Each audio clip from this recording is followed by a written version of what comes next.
Good evening, I'm Bo Williams, and welcome to The 7. Let's get a look at the Big 7 stories happening right now. The search for a wanted man crossed county lines, then state lines, and then back again. And this morning, well, wound up in a courtroom. Now, we showed you the arrest yesterday. Jason Dockery put in handcuffs next to a sheriff deputy's cruiser. This was in Union County.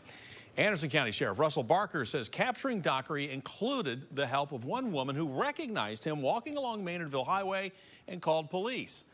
Dockery reportedly hitchhiking back from Lee County, Virginia, where investigators found his car abandoned near a state park.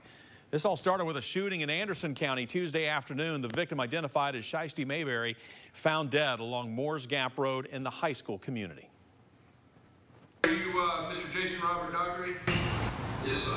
Alrighty, sir, you've been charged with one count of first-degree murder. Your court date's going to be 9 a.m. September 27th in Division 1.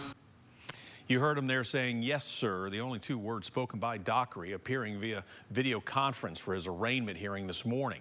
The judge setting his bond at $2 million and assigning Dockery a public defender.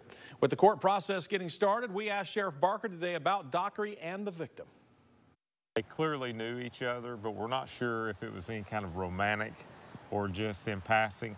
But we do know that they did know each other. We have reports where she had actually Monday before had called because he had a warrant on him, and she was trying to get that served. It's a tremendous relief that he's off the street.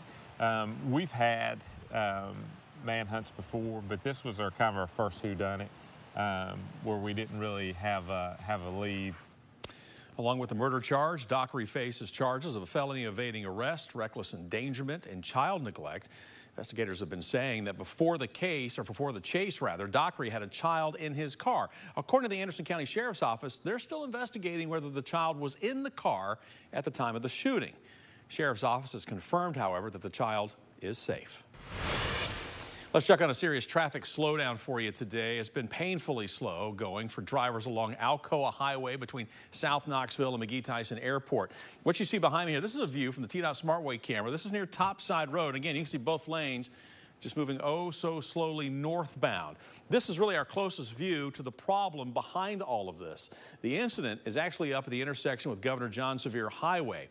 TDOT saying that a one-car crash knocked down some overhead power lines. Traffic was cut down to one lane in each direction, but spokesperson Mark Nagy tweeted just a little over an hour ago, workers will have to fully close the roadway at some point to stretch the lines across for a repair. Of course, we'll keep you posted, and we'll have an update for you tonight at 11 o'clock. But again, as you can see, as we're going through some of those cameras, that backup continues, and that's north and southbound, so keep that in mind.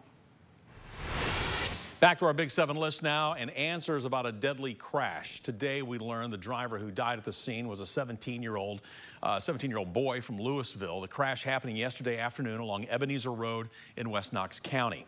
Now, according to a Sheriff's Office report, the car was headed north near Nubbin Ridge Road, spotted by a Sheriff's Office lieutenant speeding past when the car went off the right side of the road, sliding past Farrington Drive, eventually hitting a utility pole and a fence. First responders found the driver dead from what the report describes as catastrophic injuries.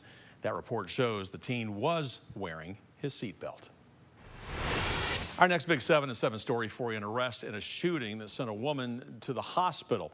Knoxville police saying they caught up with Dexter McMillan last night. Now, court documents for McMillan take us back to the Montgomery Village neighborhood on the night of September 2nd. The victim reportedly told police she had come to visit family, pulled into the parking lot where she heard a disturbance and waited in her car until things quieted down. The woman told police she later saw a person involved in the argument pulling back into the parking lot in a white car, walking up and opening fire. Records also show that investigators found video showing McMillan firing shots. McMillan now faces a charge of attempted first-degree murder. Our Big 7 list rolls on to an update on the animal cruelty investigation that we've been following for months. The case against pet sitter Haley Morris moves ahead now to a grand jury. Morris today waiving her rights to a preliminary hearing, facing charges of cruelty to animals and violating the state rabies law. We first told you about this back in March when dozens of animals were taken from a house in Halls. Some in bad shape, others were found dead or dying. Police searched after getting reports from pet owners saying their animals died or suffered harm to their health while in the care of the pet sitting operation. Young Williams Animal Center told us later that Haley Morris had adopted 15 animals from the shelter over the years, and All but one of them died. 3 other people were also charged in the case, and now charges against one of them have been dropped. Charges for the 2 others, Isabella Morris and Michelle Burgess Morris, are being scaled back, with the most serious aggravated cruelty to animals dismissed. Court records show they were given judicial diversion for pleading guilty on the remaining lesser cruelty to animals charges and the alleged violation of the rabies law. That means their records could eventually be wiped clean if the 2 follow conditions set by the judge. In this case, both were given lifetime bans on keeping animals, with the exception that Michelle Burgess Morris can have a service dog, and they'll have to stay out of trouble for 2 years. Burgess Morris was also given 72 hours of community service. Next on our list tonight, a big win for a Knoxville radio station. WJBE, once owned by soul legend James Brown, and Knoxville's only black-owned radio station, winning its appeal to keep its FCC license. That follows a 2-year battle. In 2021, the FCC sent a letter of revocation to owner Joe Armstrong after he was convicted of making a false statement on his 2008 personal tax returns. He since has served his time, paid his fines, and had his civil rights restored. However, the FCC questioned his ability to follow their rules. Well, this week a judge ruled that WJBE can stay on the air.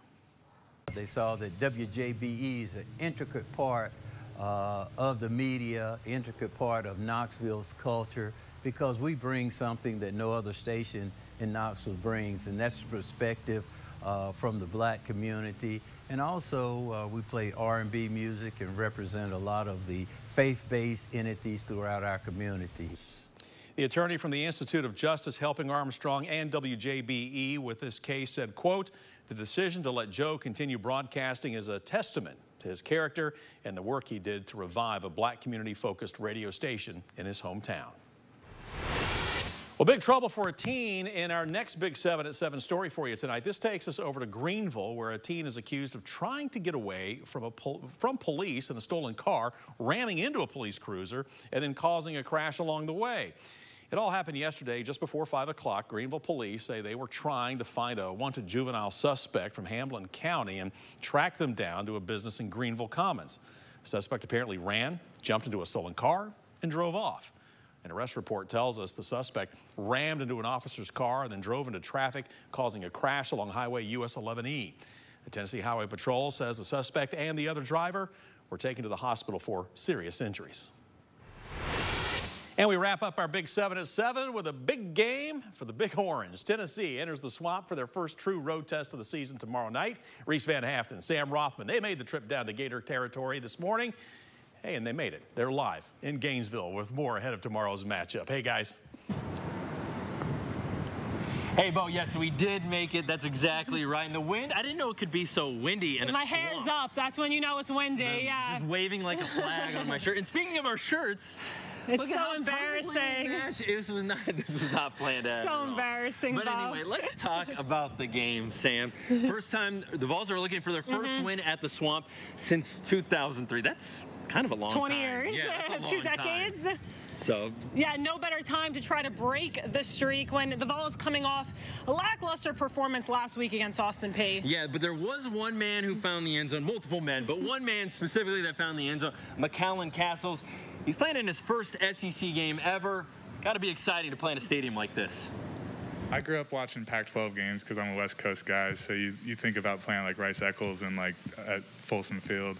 So coming to the SEC and like seeing the stadiums here, like when the first time I saw it in England, I was like, oh my goodness, this makes Memorial Stadium at Cal look tiny. So I'm pretty excited to go down to Gainesville and play. In the nicest way possible, everyone outside of the building cares about and talks about and thinks is a big deal. I don't think to most of the guys on the team, like you mentioned the younger guys, like whether they really know about it or not, I'm not sure, but just one of those things, again, that doesn't really matter, right? When we're on the field, who cares how long it's been?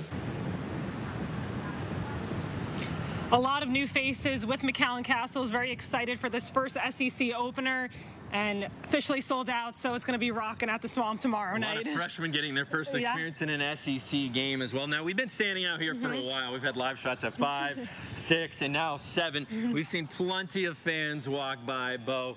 A lot of Florida fans. Some Vol fans, we saw a couple. We did see a couple Vol fans with a sold-out stadium. I expect a lot of Gator chomping. We're not going to do that. No, I mean, so stop him now. Stop me now, yes. So anyway, we got to score predictions really quickly.